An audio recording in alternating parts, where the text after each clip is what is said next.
J'ai entendu ces mots sortir de la bouche de la fiancée de mon fils la veille de leur fête de fiançailles. Il est tellement naïf, ce pauvre Thomas. Dès qu'on aura accès au compte joint, on prendra tout et on disparaîtra à Nice. Le pire, c'est que j'ai vu sa main enlacée avec celle de Julien, le cousin de mon fils.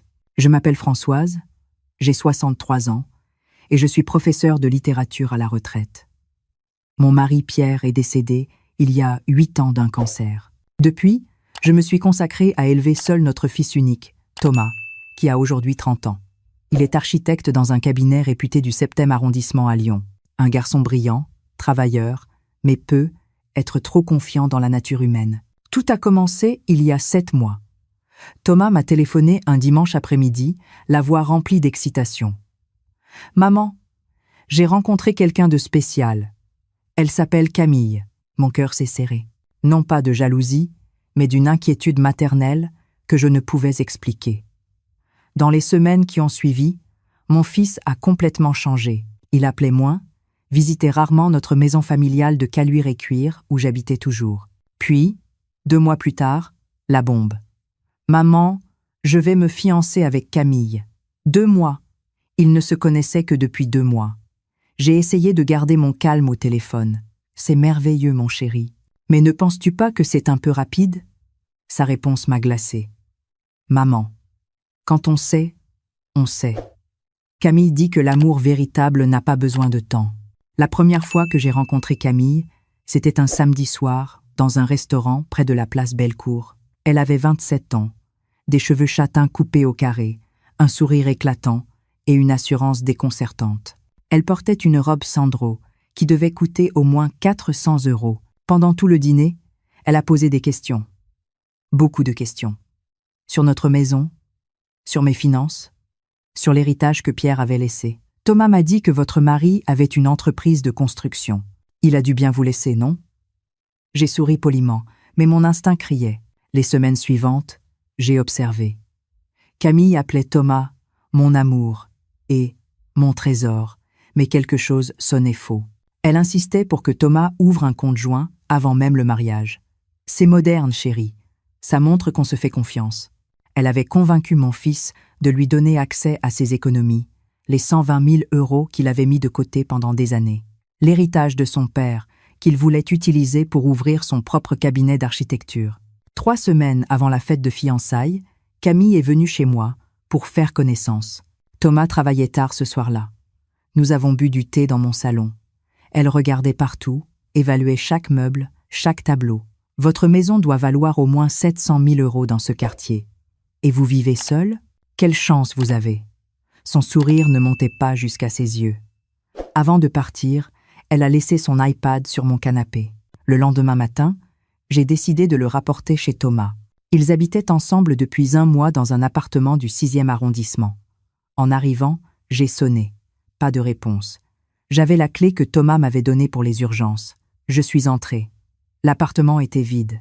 Sur le comptoir de la cuisine, l'iPad de Camille s'est allumé. Une notification, puis une autre. Je n'aurais pas dû regarder.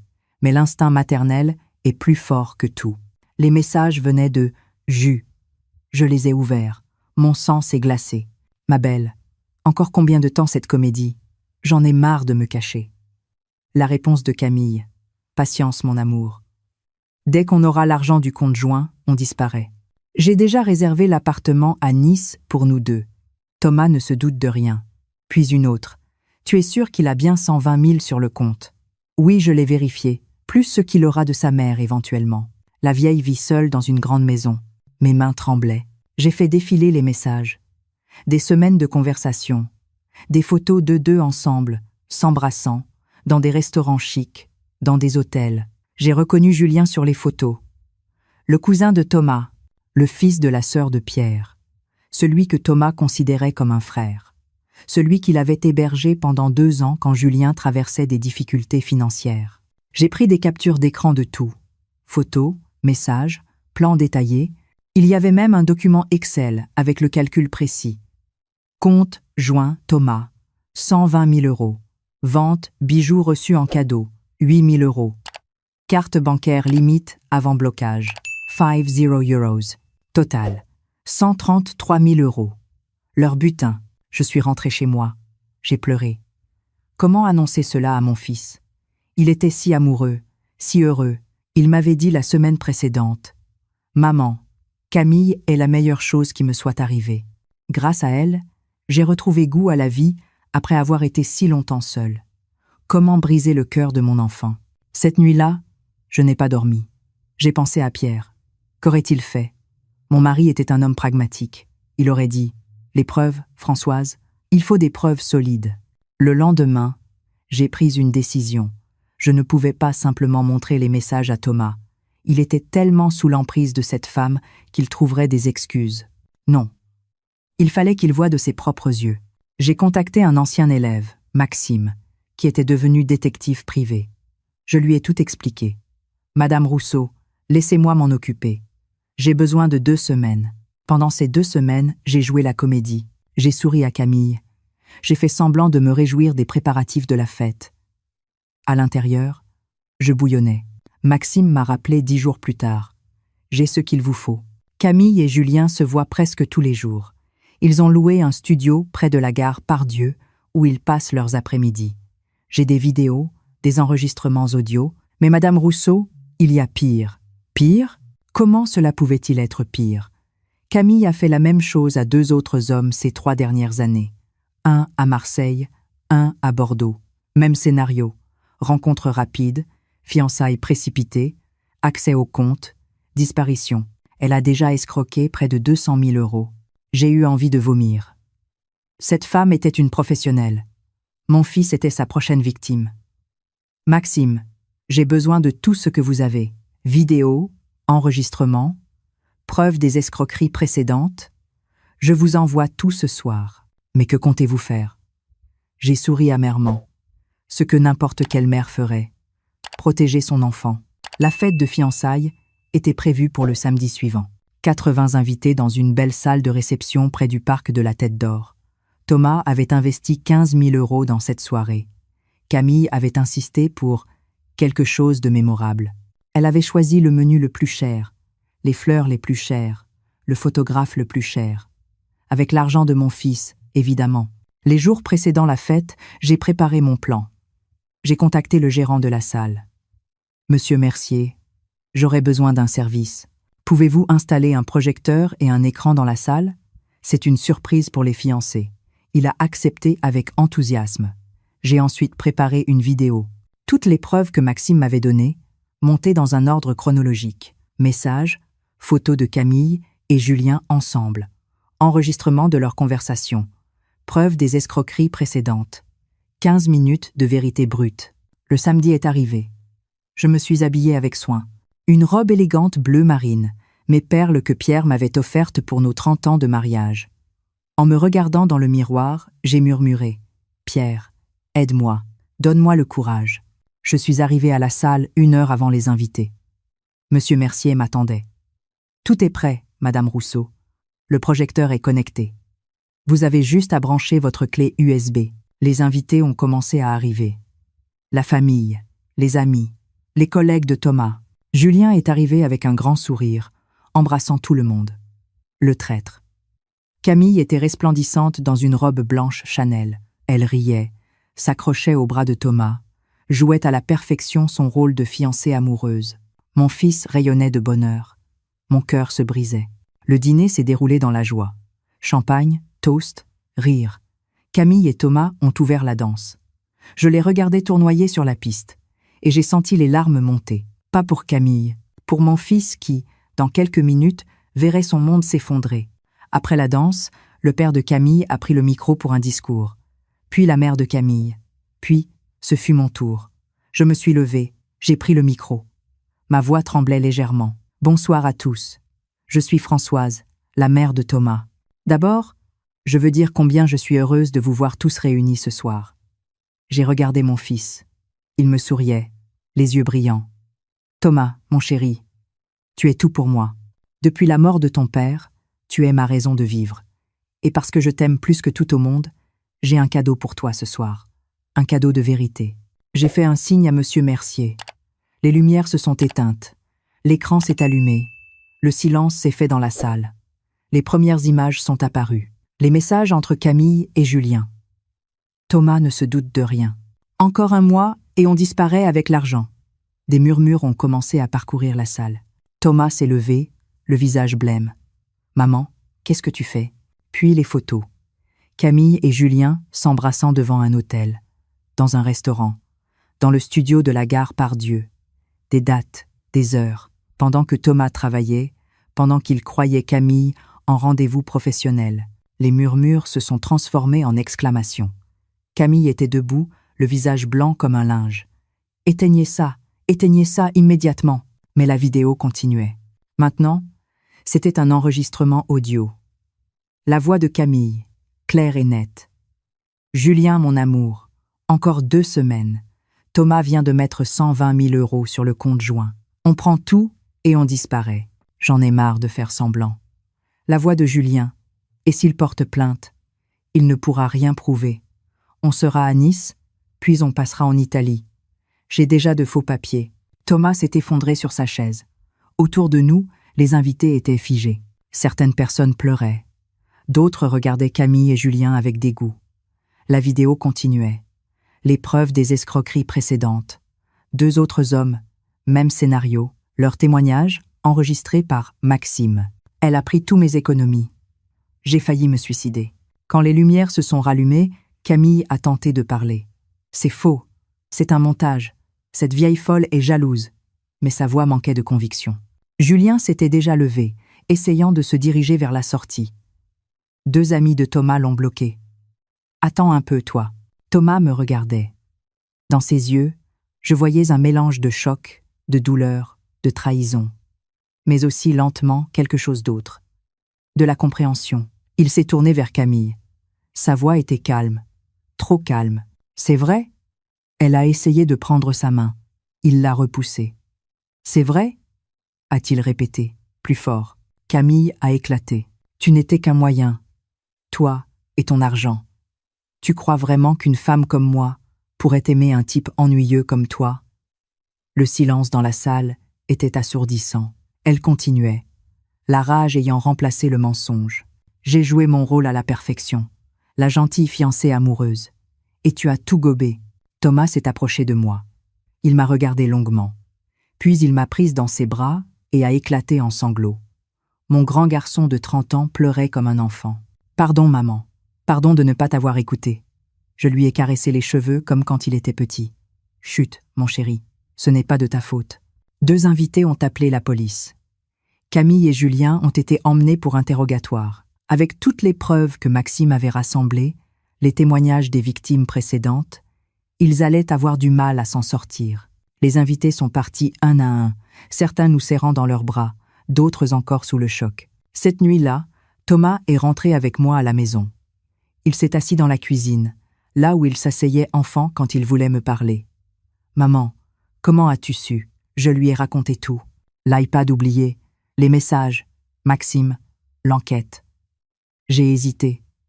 J'avais peur que tu me détestes de briser ton bonheur. Il a secoué la tête. Mon bonheur, ce n'était qu'une illusion. Une illusion qui m'aurait coûté tout ce que papa a travaillé toute sa vie pour nous laisser. Et bifonsi, du axam terito, les semaines suivantes ont été difficiles. Thomas a porté plainte. Camille et Julien ont été inculpés pour escroquerie. Avec les preuves des cas précédents, ils risquaient plusieurs années de prison. Thomas a fermé le compte joint juste à temps. Il n'avait rien perdu financièrement, mais émotionnellement, c'était une autre histoire. Il s'est enfermé dans le travail. Trop de travail. Il rentrait tard, mangeait à peine, parlait peu. Je m'inquiétais. Un soir, 1 mois après la fête désastreuse, je lui ai rendu visite.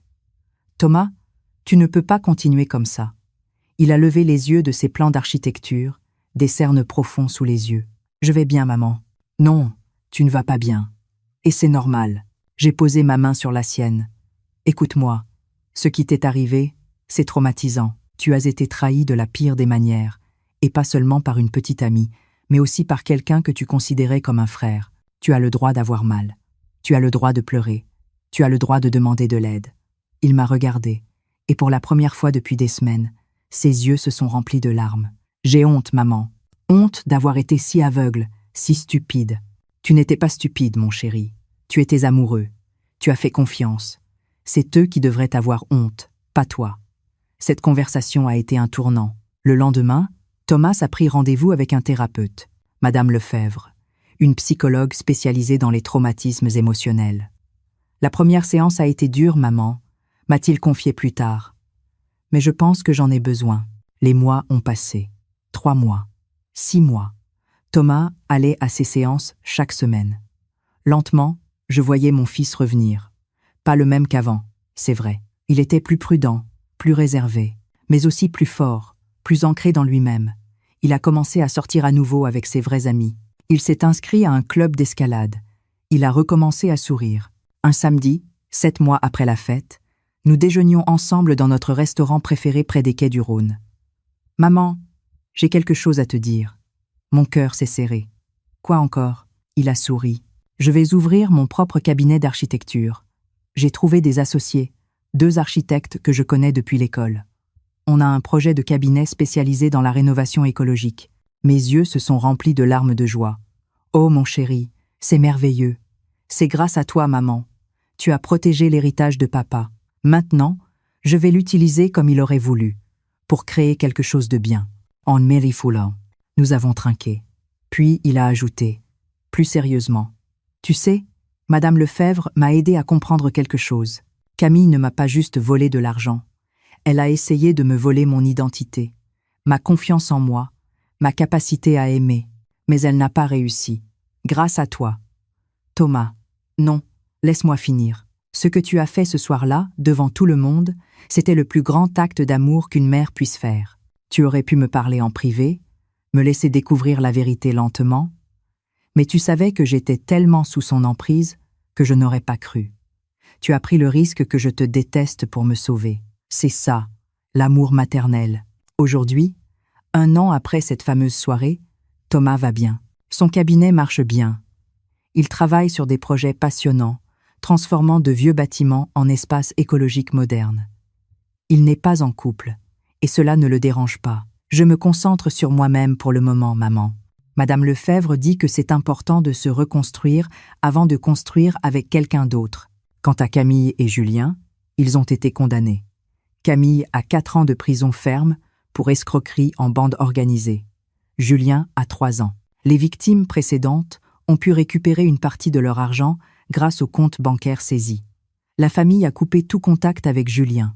Sa mère, la sœur de Pierre, est venue me voir en pleurant. « Françoise, je ne sais pas quoi dire. Mon fils. » Je l'ai serré dans mes bras. « Ce n'est pas de ta faute. Tu as fait de ton mieux. » Le mois dernier, Thomas m'a fait une surprise. « Maman, prépare tes valises. On part en voyage. » « Où ça ?» Il a souri mystérieusement. « Tu verras. Nous sommes partis 2 semaines en Toscane. Thomas avait tout organisé. Des petits villages perchés, des vignobles, des musées, des restaurants familiaux, juste nous 2, mère et fils, refaisant connaissance après toutes ces épreuves. Un soir, nous étions assis sur une terrasse à Sienne, regardant le soleil se coucher sur les collines. Thomas a pris ma main. « Merci, maman, pour tout, pour m'avoir élevé seule après la mort de papa, pour m'avoir protégée même quand je ne voulais pas être protégée, pour m'avoir appris que l'amour véritable, c'est parfois faire des choix difficiles. » J'ai souri à travers mes larmes. « C'est mon rôle, mon chéri. Je serai toujours là. » Il a sorti quelque chose de sa poche. Une petite boîte. « Ce n'est pas une bague de fiançailles, » a-t-il ri. « Mais c'est quelque chose que je voulais te donner. » À l'intérieur, il y avait un médaillon en or. En l'ouvrant, j'ai vu 2 photos. D'un côté Pierre, de l'autre Thomas, pour que tu portes toujours tes 2 hommes près de ton cœur. Cette nuit-là, dans ma chambre d'hôtel, j'ai regardé la photo de Pierre dans le médaillon. On l'a fait, mon amour. Notre fils va bien. Il est plus fort qu'avant. Il va s'en sortir. J'ai senti comme une présence chaleureuse autour de moi. Pierre aurait été fier. Fier de Thomas qui s'était relevé. Fier de moi qui avait trouvé le courage de faire ce qu'il fallait faire. Aujourd'hui, quand je repense à cette soirée, je ne regrette rien. Certaines personnes m'ont critiqué. Vous auriez pu gérer ça plus discrètement.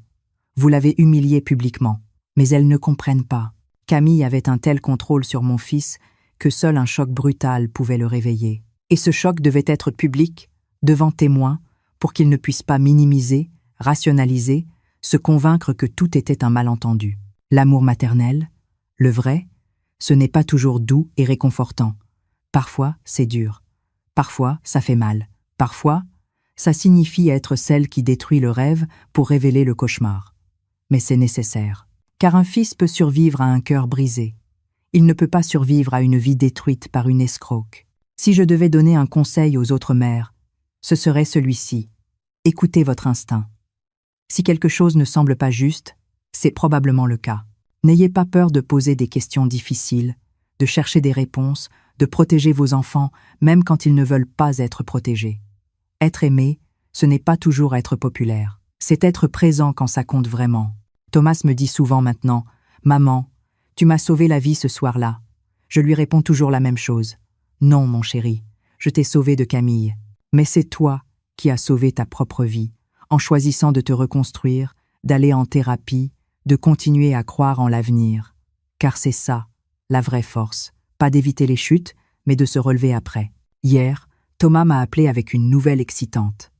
Son cabinet vient de remporter un appel d'offres important, la rénovation d'un ancien bâtiment industriel en logement écologique. Un projet de 2 millions d'euros. « Papa aurait été fier », lui ai-je dit. « Oui », a-t-il répondu doucement. « Et toi aussi, tu es fière de moi, maman. Plus que tu ne pourras jamais l'imaginer, mon chéri. » Ce soir, en écrivant ces lignes, je regarde le médaillon que Thomas m'a offert. 2 visages que j'aime plus que tout au monde. Un qui m'a quitté, l'autre qui reste. Et je me dis que j'ai eu de la chance. La chance d'avoir aimé Pierre pendant 30 ans. La chance d'être la mère de Thomas. La chance d'avoir eu le courage de faire ce qu'il fallait quand il le fallait. La vie nous réserve parfois des épreuves terribles. Des trahisons, des mensonges, des personnes qui veulent nous détruire. Mais elle nous donne aussi la force de les surmonter. Et surtout, elle nous donne l'amour. L'amour d'une mère pour son fils. L'amour d'un fils pour sa mère. Cet amour-là ne ment jamais, ne trahit jamais, ne faiblit jamais. C'est lui qui nous sauve, encore et encore, dans les moments les plus sombres.